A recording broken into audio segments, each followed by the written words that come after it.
America के पूर्व राष्ट्रपति बिल क्लिंटन जब भारत आए थे तो ताजमहल को देखने के बाद उन्होंने कहा था, आज मुझे एहसास हुआ इस दुनिया में दो ही तरह के लोग हैं, एक वो जिन्होंने ताज देखा है, दूसरे वो जिन्होंने ताज नहीं देखा। होंगी इस दुनिया में एक से बढ़कर एक खूबसूरत इमारतें, लेकिन ताज जैसी कोई नहीं, क्योंकि इसकी बुनियाद में एक बादशाह ने अपना दिल रखा है। आज इस वीडियो को आखिर तक जरूर देखना। आप ताजमहल के बारे में 22 ऐसी बातें जानोगे जो शायद ही आपने पहले कभी सुनी होंगी। नंबर 22। हजारों टूरिस्ट जो ताजमहल देखने आते हैं वो ये नहीं जानते कि जो वो सामने देख रहे हैं वो ताजमहल का पिछला हिस्सा है। दरअसल जो शाही दरवाज़ा है वो नदी के किनारे दूसरी तरफ है। आज ज़्यादातर टूरिस्ट ताज को वैसा नहीं देख पाते जैसा कि शाहजहां चाहते थे। मुगल काल में ताज तक पहुंचने के लिए नदी ही मुख्य रास्ता थी। ये एक तरह का हाईवे था। बादशाह और उनके शाही मेहमान नाव में बैठकर आते थे। नदी के किनारे एक चबूतरा हुआ करता था। नदी बढ़ती गई और वो बहुत पहले ही नष्ट हो गया। बादशाह और उनके मेहमान उसी चबूतरे से ताज आया करते थे। नंबर 21। ये कहा जाता रहा है कि शाहजहां ने ताजमहल बनाने वाले मजदूरों के हाथ कटवा दिए थे, लेकिन ये बात एक अफवाह जैसी लगती है क्योंकि इस बात का कोई प्रमाण मौजूद नहीं है। बहुत से इतिहासकारों का मानना है कि शाहजहां ने मजदूरों और कारीगरों को जिंदगी भर की पगार देकर उनसे एक करारनामा लिखवाया था कि वो ऐसी कोई दूसरी इमारत नहीं बनाएंगे। नंबर 20। ताजमहल की जो 4 मीनारें हैं ये बिल्कुल सीधी नहीं खड़ी हैं, बल्कि चारों बाहर की ओर हल्की झुकी हुई हैं और इन्हें ऐसा ही बनाया गया था ताकि भूकंप जैसी आपदा आने पर अगर ये गिरे भी तो बाहर की ओर गिरें और मुख्य मकबरे को कोई नुकसान ना पहुंचे। नंबर 19।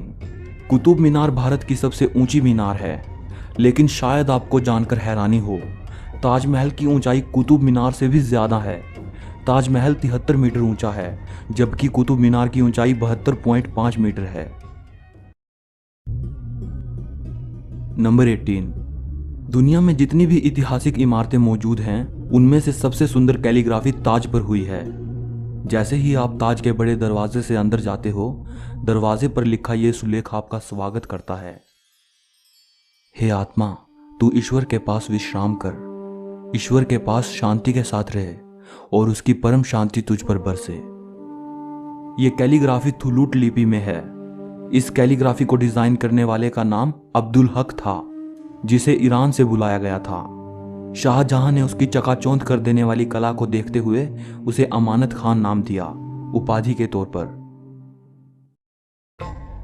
नंबर 17। जिस वक्त शाहजहां बादशाह बने वो मुगल सल्तनत का सबसे सुनहरा दौर था, या यूं कहें शाहजहां का जमाना मुगल हुकूमत की बसंत जैसा था। चारों तरफ अमन और खुशहाली थी। प्रजा के लिए बादशाह का हुक्म ही सबसे ऊंचा होता था। शाहजहां की बादशाहत में लड़ाइयां नहीं होती थी। वो जबरदस्त शान और शौकत ऐशो इशरत का दौर था। बादशाह को बड़ी बड़ी इमारतें बनवाने का शौक था। उन्होंने मुगल वास्तुकला के साथ भारत के प्राचीन इतिहास को मिला दिया था। नंबर 16। ऐसी भव्य इमारत दुनिया ने पहले कभी नहीं देखी थी। इसके लिए सफेद संगमरमर राजस्थान के मकराना से लाया गया था। जेड और क्रिस्टल चाइना से मंगवाया गया था। लैपिस लाजुली अफगानिस्तान से आया था। टर्कोइस तिब्बत से, जैस्पर पंजाब से, सैफायर श्रीलंका से और कार्नेलियन अरब से आया था। कुल मिलाकर ऐसे ही 28 किस्म के बेशकीमती रत्नों को सफेद संगमरमर में जड़ा गया था। इन सब चीज़ों को विदेश से आगरा लाने के लिए 1000 से भी ज़्यादा हाथी इस्तेमाल किए गए थे। नंबर 15। ताजमहल आज से करीब 400 साल पहले 1631 में बनना शुरू हुआ था और ये 22 साल बाद 1653 में पूरा हुआ। इसका निर्माण 20,000 कारीगरों और मजदूरों ने किया था। वास्तुकला का इससे शानदार नमूना दुनिया में दूसरा कोई भी नहीं। ताजमहल के निर्माण के लिए हर चीज़ को हीरे की तरह परख कर चुना गया था। ताजमहल की दीवारों पर जो नक्काशी है, इसकी तकनीक इटली के कारीगरों से सीखी गई थी। उज़्बेकिस्तान के बुखारा से संगमरमर को तराशने वाले कारीगर बुलाए गए थे। ईरान से संगमरमर पर कैलीग्राफी करने वाले कारीगर आए थे और पत्थर को तराशने के लिए बलूचिस्तान के कारीगरों को बुलाया गया था। नंबर 14। 1857 की क्रांति के दौरान अंग्रेजों ने ताज को काफी नुकसान पहुंचाया। उन्होंने लैपिस लैज़ली जैसे कई बेशकीमती रत्नों को ताजमहल की दीवारों से खोदकर निकाल लिया था। नंबर 13। ताजमहल के मुख्य गुंबद का जो कलश है, किसी जमाने में वो सोने का हुआ करता था। 19वीं सदी की शुरुआत में सोने के कलश को बदलकर कांसे का कलश लगा दिया गया। नंबर 12। दावे के साथ नहीं कहा जा सकता कि ताजमहल को किसने डिजाइन किया था, लेकिन यह कहा जाता है कि 37 लोगों की एक टीम ने मिलकर ताजमहल का नक्शा तैयार किया था। ये 37 वास्तुकार दुनिया के दूर दूर के कोनों से बुलाए गए थे। नंबर 11। ताजमहल की नींव बनाते समय ताज के चारों ओर बहुत से कुएं खोदे गए। इन कुओं में ईंट पत्थर के साथ साथ आबनूस और महोगनी की लकड़ियों के लट्ठे डाले गए। ये कुएं ताज की नींव को मजबूत बनाते हैं।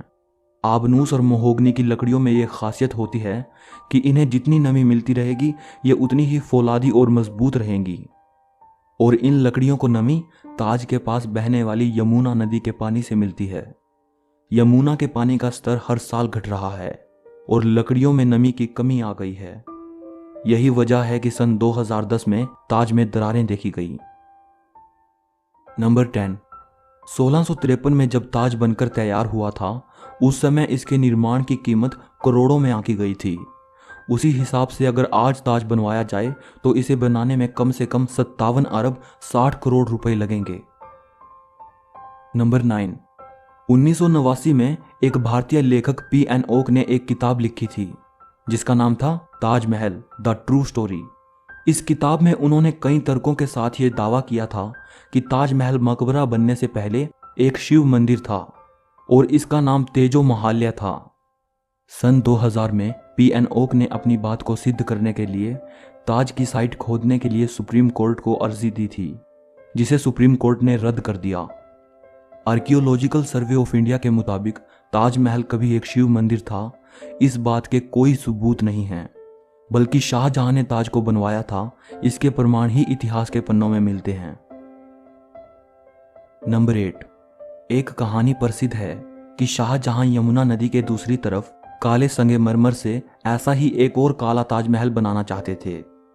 कहा जाता है कि शाहजहां मुमताज की तरह अपने लिए भी एक मकबरा बनाना चाहते थे, लेकिन इससे पहले कि वो काला ताजमहल बनवा पाए, औरंगजेब ने उनको कैद खाने में डलवा दिया। लेकिन इतिहासकार कहते हैं कि ये बाद में बनाई गई मनगढ़ंत कहानियां हैं। जिस जगह शाहजहां के काला ताज बनवाने की बात कही जाती है, वहां कई बार खुदाई की जा चुकी है, लेकिन ऐसा कोई सबूत नहीं मिला जिससे यह पता चले कि शाहजहां काला ताज बनवाना चाहते थे। नंबर 7। ताजमहल का डिजाइन हुमायूं के मकबरे से प्रेरित दिखता है। हुमायूं शाहजहां के परदादा थे। उनका ये मकबरा हिंदुस्तान में आगे बनने वाली कई मुगल इमारतों के लिए प्रेरणा बना। नंबर 6। दूसरे विश्व युद्ध में सरकार ने मकबरे के चारों ओर बांस का घेरा बनाकर सुरक्षा कवच तैयार कराया था, जिससे कि हवाई बमबाजों को भ्रमित किया जा सके और ये जर्मन और जापानी हवाई हमलों से सुरक्षा प्रदान कर पाए। 1965 और 1971 के भारत पाकिस्तान युद्ध के समय भी यही किया गया था। नंबर 5। कई देशों में ताजमहल की नकल पर बनी इमारतें मौजूद हैं, जैसे चीन, बांग्लादेश और कोलंबिया में, और ऐसी एक इमारत भारत में भी मौजूद है, बीबी का मकबरा। ये इमारत महाराष्ट्र के औरंगाबाद में है। इसे मुगल बादशाह आजम शाह ने अपनी मां दिलरस बानो बेगम की याद में 17वीं सदी के आखिर में बनवाया था। इसे ताजमहल की तर्ज पे बनवाया गया था। इस मकबरे का गुंबद ताजमहल के गुंबद से छोटा है और इसका सिर्फ गुंबद ही संगमरमर का है, बाकी निर्माण प्लास्टर से किया गया है। नंबर 4। ताजमहल की सबसे ज्यादा लोकप्रियता इसके निर्माण से जुड़ी अद्भुत प्रेम कहानी की वजह से है। बादशाह शाहजहां ने अपनी बेगम मुमताज महल की याद में इस इमारत को बनवाया था। मुमताज़ का असली नाम अर्जुमंद बानो बेगम था। शाहजहां ने उन्हें मुमताज़ महल नाम दिया, यानी महल का सबसे अनमोल रत्न। महज 38 साल की उम्र में अपनी 14वीं संतान को जन्म देते वक्त मुमताज़ की मृत्यु हो गई। उस वक्त वो बुरहानपुर में थी। अपनी प्रिय बेगम की मृत्यु से बादशाह बेहद दुखी हुए, जैसे उनकी जिंदगी ही तबाह हो गई। और आखिर उनकी याद में शाहजहां ने ताज को बनवाने का फरमान जारी किया। नंबर 3, पहले मुमताज़ को बुरहानपुर में ही दफनाया गया। इसके बाद शाहजहां ने ताज को बनवाना शुरू किया। तब बुरहानपुर से मुमताज़ के शव को निकालकर जहां ताजमहल बन रहा था उसके पास एक बगीचे में दफनाया गया। ताजमहल को तैयार होने में 22 साल लगे। तब तक मुमताज़ का शव बगीचे में बनाई गई कब्र में ही दफन रहा। बाद में उसे ताजमहल के अंदर मुख्य गुंबद के नीचे दफनाया गया।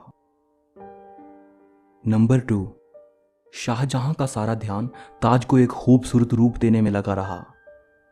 इसी बीच शाहजहां के ही बेटे औरंगजेब ने आगरा पर हमला कर अपने पिता को कैद कर लिया। शाहजहां से पूछा गया कि वो क्या चाहते हैं, तो उन्होंने कहा कि उनको ऐसी जगह पर कैदी बनाकर रखा जाए जहां से वो सीधे ताज को देख पाएं, और उनकी ये ख्वाहिश पूरी कर दी गई। कैद में रहते हुए भी शाहजहां हर वक्त ताज को देखते रहते, और वहीं उन्होंने अपनी जिंदगी की आखिरी सांस ली। मृत्यु के बाद उन्हें मुमताज़ के साथ ही ताजमहल में दफनाया गया। एक हारे थके बादशाह को भी अगर किसी ने गिरने नहीं दिया तो वो मुमताज़ के लिए उनका बेपनाह प्यार ही था। जिस लगन से प्यार की ये अनोखी निशानी बनकर तैयार हुई, उसकी मिसाल आज पूरी दुनिया के सामने है। नंबर 1, कवि रविंद्रनाथ टैगोर ने ताजमहल के बारे में लिखा है, वक्त के गाल पर एक आंसू, हमेशा हमेशा के लिए। उन्होंने ताज की छवि वक्त के गाल पर एक थमे हुए आंसू के रूप में बयान की है। शाहजहां जानते थे कि ये दौलत, ये ताकत और ये शान और शौकत एक दिन सब खत्म हो जाएगा। उन्होंने सोचा कि कुछ ऐसी यादगार चीज बनाई जाए जो हमेशा रहे, और शाहजहां ने अपनी प्रिय की याद में ताज को बनवाया।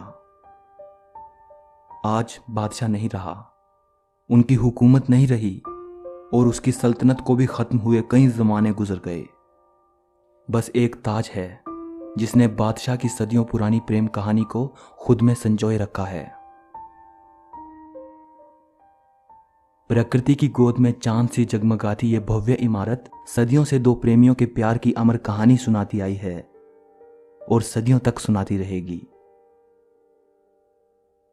सो इस वीडियो के लिए इतना ही।